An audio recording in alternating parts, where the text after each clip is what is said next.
ठीक है। रेडी है भैया? जी दादा बताइए, प्रेस कॉन्फ्रेंस कर रहे हैं, क्या ले कर रहे हैं? आप तमाम मीडिया के साथी, हमारे भाई, हमारी बहन, आप सभी का नमस्कार, जोहार, आदाब।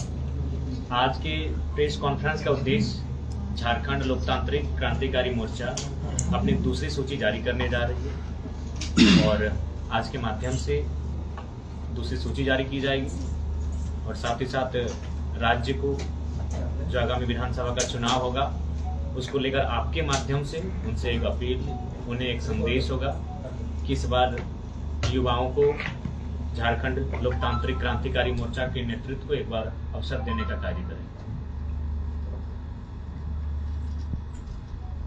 इसको कहाँ से जी, आज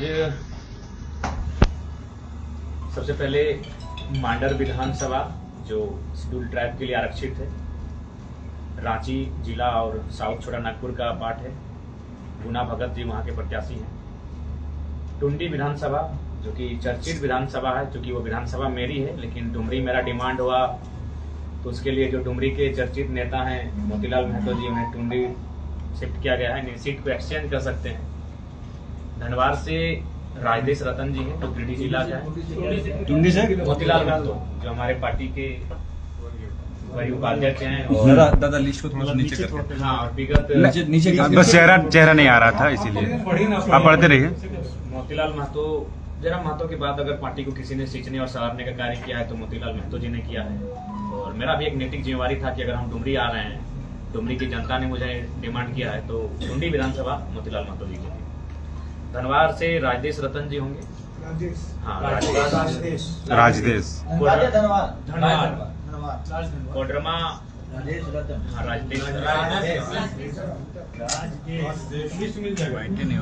कोडरमा से हमारे पार्टी के और एक नामी चेहरे, बड़े नेता कह सकते हैं, पार्टी के उपाध्यक्ष आंदोलनकारी छात्र नेता मनोज यादव जी होंगे। बरही से कृष्णा यादव जी हमारे प्रत्याशी हैं। बरकट्ठा से महेंद्र प्रसाद मंडल जी हमारे प्रत्याशी हैं। हजारीबाग सदर से बरकट्ठा से महेंद्र प्रसाद मंडल, हजारीबाग सदर से उदय कुमार मेहता जी हमारे प्रत्याशी हैं। डाल्टनगंज पलामू से अनिकेत मेहता, गोड्डा से परिमल ठाकुर प्रत्याशी हैं। गांडे से हमारे अखिल अख्तर उर्फ रिजवान जी प्रत्याशी हैं। रिजवान जी एक नामी चेहरा है, तो फिर ध्यान से रखिएगा क्योंकि हमारे पार्टी के एक स्तंभ हैं और आपको आपके सवाल से पहले ही हम उत्तर देना चाहेंगे। उन पर जो एक जांच कमेटी बैठी थी जी, उस जांच कमेटी की रिपोर्ट 2 दिन पूर्व उनको बाय पोस्ट प्रधान महासचिव ने भेज दिया है और उस रिपोर्ट में ये पाया गया कि उनके जो साथी थे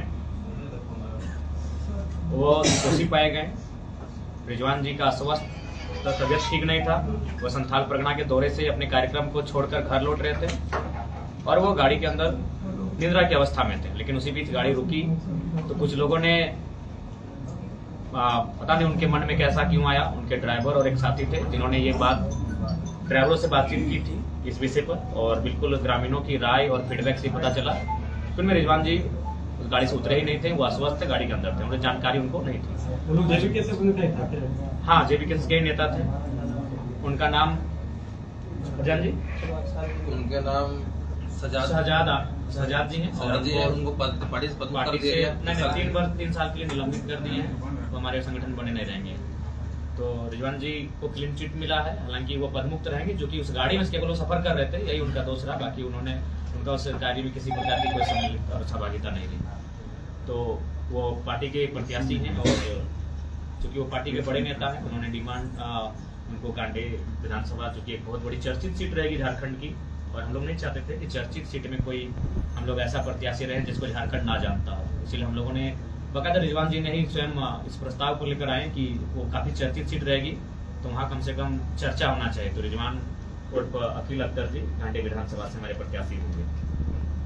धनबाद से सपन कुमार मोदक जी हैं जो धनबाद शहर सदर से हमारे प्रत्याशी होंगे। खरसमा सीट से पांडुराम हैब्रू, ये शेड्यूल ट्राइब के लिए आरक्षित सीट है। खरसमा जो कि कोल्हान प्रमंडल के सरायकेला खरसावां जिला के अंतर्गत आता है। सिंदरी विधानसभा से हमारी महिला नेत्री उषा देवी होंगी। बोकारो से भी एक महिला नेत्री सरोज कुमारी होंगी। ये हमारे आज के प्रत्याशियों की सूची है। आज कुल हो गया 1 2 3 4 5 6 7 8 9 10 11 12 12 14।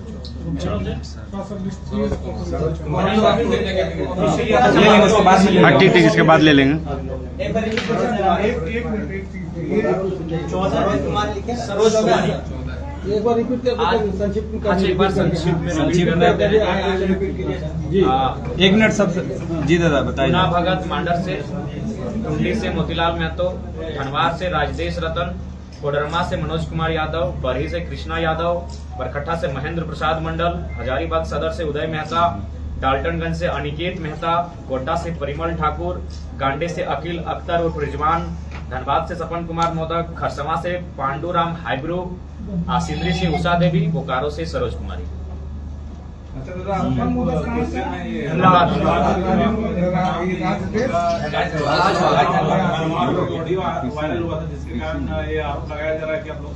जी महोदय एक बार सवाल को रिपीट कीजिए। हाँ उषा देवी है। आशीष महतो का एक ऑडियो वायरल हुआ था लोकसभा चुनाव में, जिनके कारण ये भी आरोप लगाया जा रहा है कि आप लोकसभा चुनाव हार गए, तो फिर उन पे पार्टी भरोसा क्यों की?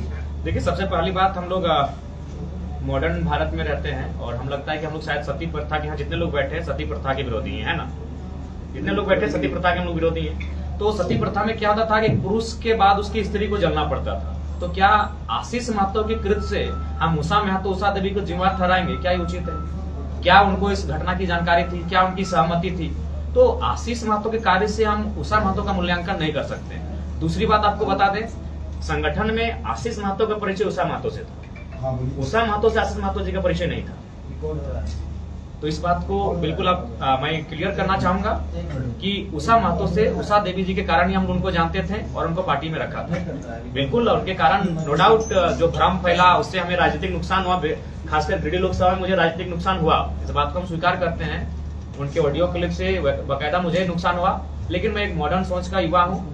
मैं उनके कृत्य से उनकी अर्धांगिनी के कृत्य का आकलन और मूल्यांकन नहीं कर रहा हूँ। इसीलिए वो पहली सिंदरी क्षेत्र की पहली महिला है जो घर से बाहर आई थी, आलोचनाओं को सहा, महिला होने के कारण बहुत सारा समस्याओं का सामना करना पड़ा, अपने बच्चों को छोड़ा, अपने पति से भी उनका बहुत बार मनमुटाव रहा। उसके बाद भी पार्टी का संगठन के लिए लगातार कार्य की और हमें लगता है कि मानव श्रृंखला से पहले से वो हमारे साथ है, मानव श्रृंखला से पहले से।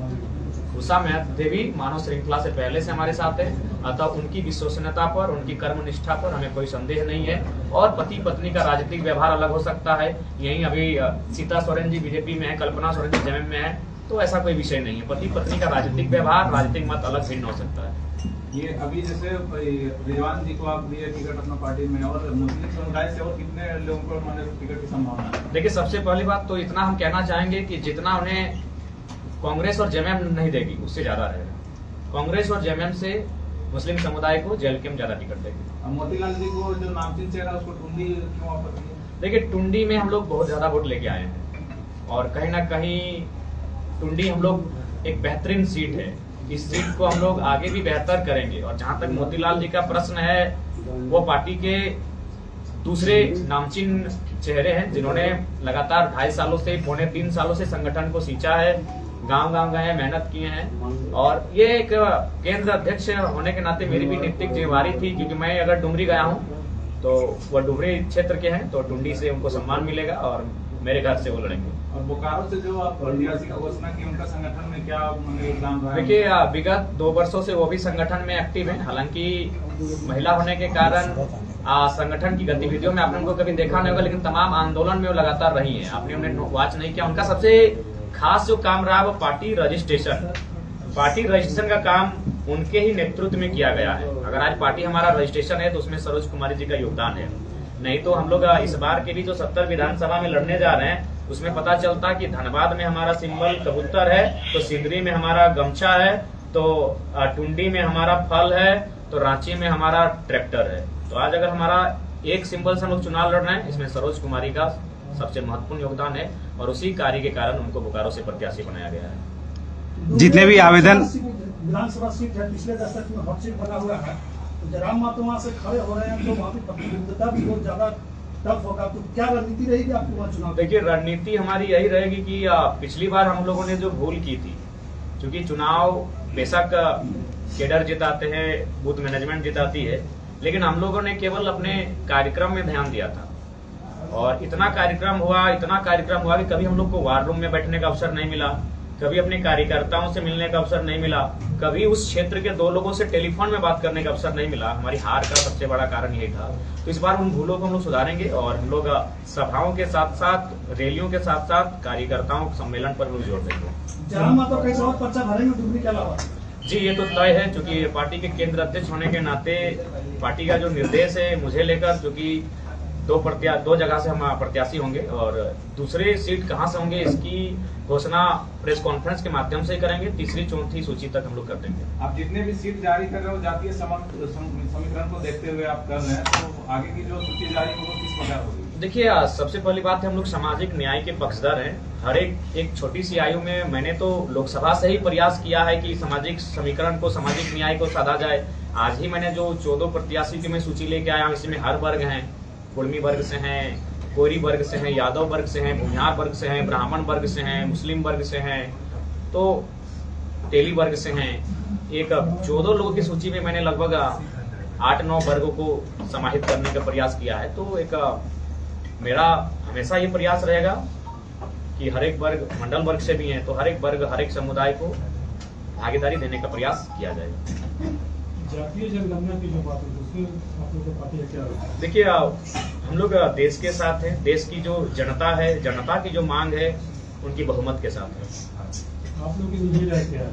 प्रधानमंत्री का भाषण आया था कि कांग्रेस जो लोगों को जातीय बांटने का प्रयास कर रही है। देखिए, सबसे पहली बात, देश की मांग क्या है? अगर लोग जानना चाहते हैं, देखिए भारत देश एक ऐसा देश है जहाँ हर चीज की गणना है, तो गणना से किसी को परहेज नहीं होना चाहिए। इसमें बांटने की कोई बात नहीं है, सब मिलजुल के हैं, लेकिन सब जानना चाहते हैं कि आखिर गणना में है क्या। अगला लिस्ट कब तक?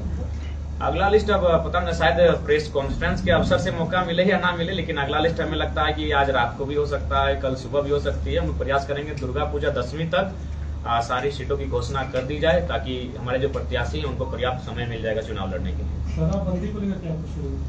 देखिए, शराबबंदी बिल्कुल एक पहल, अच्छी पहल है, लेकिन झारखंड की परिस्थितियों के आधार पर इस पर हम लोग आगे सोचेंगे। चूंकि आप जिस सीट से चुनाव लड़ रहे हैं वो एक बहुत चर्चा का विषय है, क्योंकि वहाँ पे टाइगर जगन्नाथ महतो शुरू से, जब से झारखंड आजाद हुआ तब से वो लड़ रहे हैं और जीत रहे हैं। इस बार बेबी देवी वहाँ से लड़ेंगी, तो उसको आप किस तरीके से देख रहे हैं, क्योंकि वो टक्कर कांटे का होगा? तो हर एक सीट में है, हम कहीं से भी लड़ते हैं, हम टुंडी से भी लड़ेंगे तो चुनौती है, हम मांडू भी जाएंगे, बेरमो भी जाएंगे तो चुनौती हर एक सीट में है, क्योंकि विधानसभा का चुनाव है।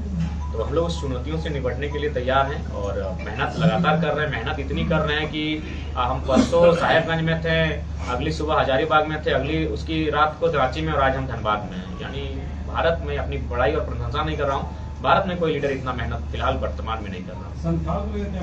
संथाल का दृश्य तो आपके सामने है, आदरणीय मीडिया बंधुओं। संथाल जब हम गए थे धनबाद से गाड़ी में बैठ के अपने दोस्तों के साथ, हम लोग यही चर्चा की है कि भाई लोग सुनने आएंगे कि नहीं आएंगे। अगर नहीं आएंगे तो उनको बोलिएगा कि बंद कमरे में ही मीटिंग करें। अगर चूंकि हमारा स्टाइल है स्कॉर्पियो में स्पीच देना, तो अगर उतनी संख्या में लोग नहीं आएंगे तो एक बंद कमरे में ही मीटिंग करें, वहीं हम लोग अपनी बात रखेंगे। लेकिन जब संथाल परगना में हमारी एंट्री हुई, बाबा बैद्यनाथ के निवास स्थान में झारखंड में, तो बड़ा अद्भुत दृश्य था। जरमुंडी में जो सभा हुई, उसके बाद वहां से गोड्डा गए, गोड्डा में भी वही दृश्य था। महागामा में तो फिर रात को पहुंचे सो दृश्य वो था, और राजमहल में तो फिर अद्भुत दृश्य था। राजमहल गंगा के तट पर जो मेरा सम्मान हुआ, जो भीड़ दिखी, संथाल परगना के 5 सभाओं को देखने के बाद मुझे लगा नहीं कि वो धनबाद से बाहर है। बहुत अच्छा रिस्पॉन्स मिला।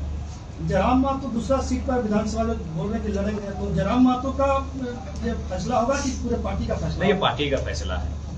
क्योंकि पिछला बार भी पार्टी हमको 2 लोकसभा सीट लड़ने बोल रही थी। धनबाद बकायदा हमें ही ऑफर किया गया था कि धनबाद हॉट सीट है, लेकिन मेरा ये तर्क था कि दोनों जगह अलग अलग सिंबल हो सकता है, पार्टी का रजिस्ट्रेशन नहीं हुआ है और कंफ्यूज हो सकते हैं सीरियल नंबर को लेकर कि धनबाद में सीरियल नंबर 5 है, गिरिडीह में 7 है, और दोनों मैंने सीमावर्ती क्षेत्र है।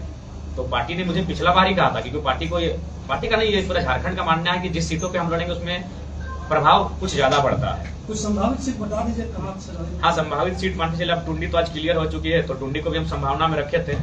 तो अब संभावित सीट हमारी रह गई गोमिया, बेरमो, मांडू, बागमारा परिस्थितियां तो बन रही है बाघमारा के लिए।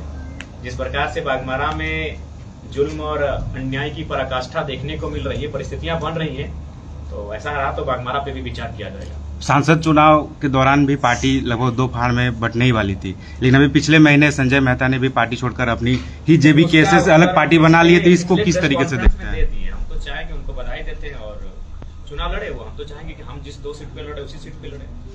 कोडरमा से मनोज यादव जी कितने मजबूत है, क्योंकि उनकी वाक पटुता जिस स्तर की है, क्या पार्टी के लिए मुसीबत बन सकती है? जवान जो है वो नहीं, उनको मैंने कहा, हमसे बातचीत होती है कि थोड़ा सा, बाकी वो अच्छे नेता हैं, उम्मीद करते हैं प्रभावी रहेंगे। धन्यवाद। ठीक है। विधानसभा पर लगभग 68-70, हाँ इतने में 70 के आसपास है ना, लमसम 70। किसी पार्टी से कॉम्बिनेशन नहीं, कॉम्बिनेशन रहा तो 70 सीटों पे नहीं लड़ते, कॉम्बिनेशन बिल्कुल भी नहीं। पहला चुनाव है, पहला चुनाव हम लोग अपने सामर्थ्य के अनुसार लड़ेंगे। जयराम जी, छतरपुर और उधर गढ़वा साइड से लड़ रहे हैं, उधर के लोग का ऐसा शिकायत रहता है कि हम लोग को बिहारी कहा जाता है या बाहरी कहा जाता है। देखिए, ये सीमावर्ती है जो बिहार के, शिकायतें हम तक नहीं आई है, और ये शिकायतें क्यों रहेंगी? अगर वो संवैधानिक दृष्टिकोण से झारखंड की सीमा में है, भौगोलिक सीमा में है, तो बिल्कुल जो लोग ऐसा कहते हैं वो गलत है। हमारी पार्टी में बिल्कुल ऐसा कोई बात नहीं है। ठीक। जरा सा देखिएगा ना। धन्यवाद।